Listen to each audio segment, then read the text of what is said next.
உனக்கு என்ன தைக்கணும்? உங்க இஷ்டம் போல எது வேணாலும் தேய்ங்க. எதை வேணாலும் தைக்கலாம்னா உன் வாயை தைச்சிடலாமா? உனக்கெல்லாம் பேசவே தெரியல. தங்கராசு, நம்ம ரேஞ்சுக்கு இந்த ஊர்ல கடை வச்சதே தப்புப்பா. கிழிஞ்சது கிழியாதது, பட்டன் வச்சது வைக்காதது. இத நான் எங்கேயோ கேட்டிருக்கிறேன். போடா. உனக்கு என்ன தைக்கணும்? எனக்கு குஷ்பு மாதிரியே தைக்கணும். குஷ்பு மாதிரி. குஷ்பு கட்டே போய் ஏதாவது பழசு பட்டு இருக்கு வாங்கி போட்டுக்கு போ. உனக்கு என்ன ரோஜா மரியாவா? ஆமாங்க. காஜா பையா அனுப்புடா. எல்லாம் ஒத்த எறும்பா வருது, கொஞ்சம் கனமா அனுப்புடா. வாமா போதுமண்ணே.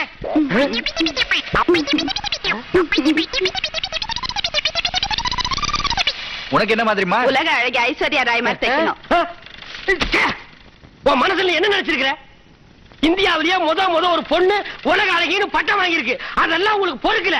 இந்த மூஞ்சிக்கு தைக்கணுமா? இந்த பார், உனக்கெல்லாம் எங்க கடையில துணி தைக்க மாட்டோம்.